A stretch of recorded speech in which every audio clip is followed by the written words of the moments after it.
ذوالحجہ ہے, 35 ہجری ہے, جمعے کا دن ہے. سیدنا عثمان ایک پاجامہ منگواتے ہیں اور اس کو پہنتے ہیں.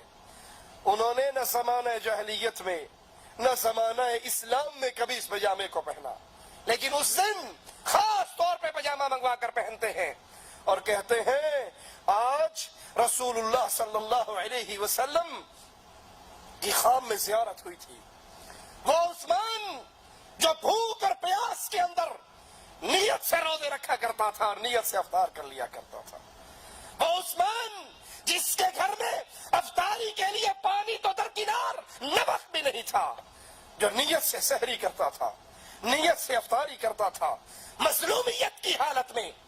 ارے ایک طرف مارکہ کربلا ہے جو تمہاری کتابوں کے مطابق چند گھنٹوں ختم ہو جاتا ہے, اور ایک طرف 39 یا 40 دن کا پیاسا عثمان رضی اللہ عنہ وارضا. کہا آج امام الانبیاء خام میں آئے تھے, ابو بکر عمر بھی ساتھ تھے, اور کہا تھا عثمان آج کے روزے کی افطاری تو میرے پاس آ کر کرے گا, آج تو افطاری میرے پاس آ کر کرے گا. ادھر باغیوں نے امام مظلوم کے گھر پہ حملہ کیا. گھر کے دروازے پر حسن بن علی, عبداللہ بن زبیر, محمد بن طلحہ اور کچھ اور نوجوان پہرے پر تھے.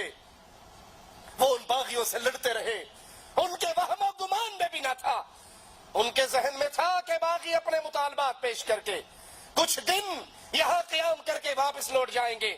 ان کے وہم و گمان میں نہ تھا کہ بغاوت کی یہ تحریک یہودیوں کے ایجنٹ عبداللہ ابن سبا نے برپا کی ہے, اور آج تک اس عبداللہ ابن سبا کی ناجائز اولاد صحابہ کے خلاف بغاوت کی تحریک برپا کرتے ہوئے نظر آتی ہے.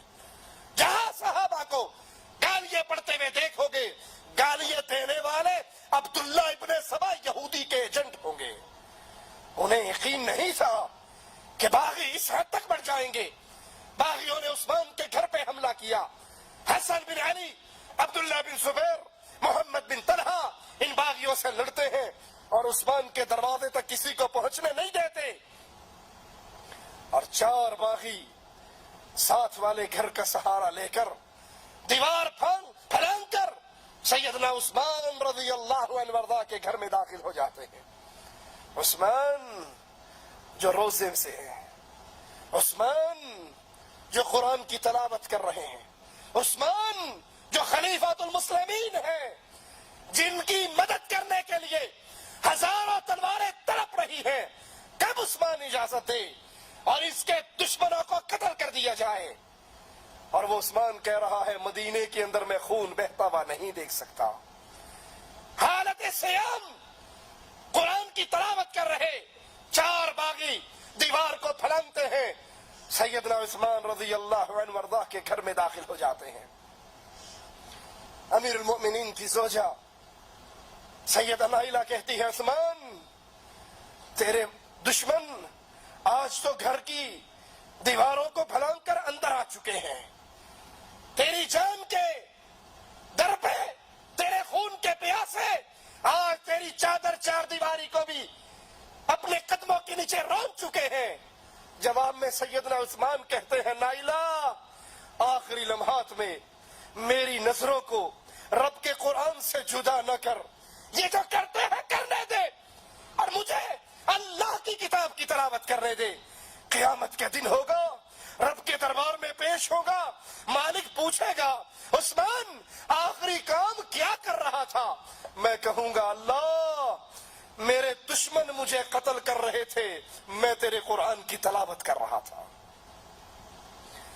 عثمان کی نظریں اللہ کی کتاب پر, قرآن کریم پر, اور ظالم نیزے اور تلواروں سے امیر المومنین پہ حملہ کرتے ہیں. آپ کا خون مبارک قرآن کے ان الفاظ پہ گرتا ہے فَسَيَكْفِيكَهُمُ اللَّهُ, اللہ ان دشمنوں کو کافی ہے, اللہ ان سے انتقام لینے کے لیے کافی ہے.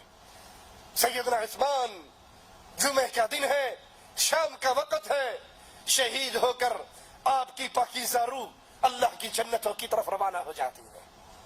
عبداللہ بن زبیر رضی اللہ عنہ وارضا تدفین کی امور انجام دیتے ہیں, اور رات کے اندھیرے میں امیر المؤمنین امام مظلوم سیدنا عثمان رضی اللہ عنہ وارضاہ کو بقیع قبرستان میں دفن کر دیا جاتا.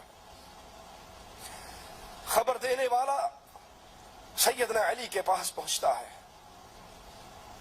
علی عثمان کو شہید کر دیا گیا.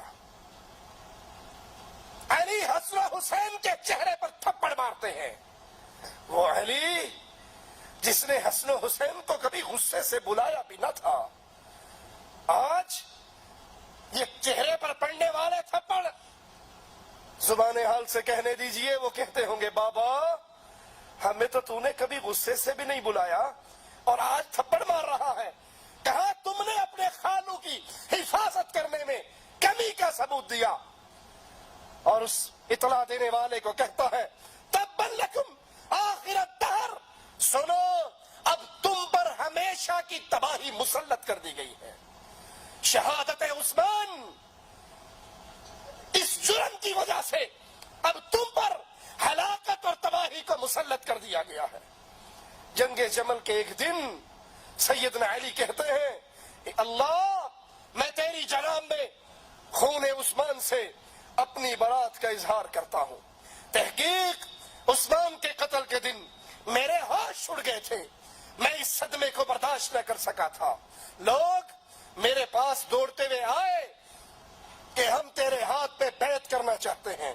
تو میں نے کہا اللہ کی قسم، علی کے الفاظ پہ غور کرنا، اللہ کی قسم مجھے اللہ سے شرم آتی ہے میں اس قوم سے بیعت لوں جس قوم نے عثمان کو شہید کیا ہے. میں نے انکار کر دیا، بیعت نہ لی. اور یہ روایت صرف سنی کتابوں میں نہیں، شیعہ کتابوں کے اندر بھی موجود ہے.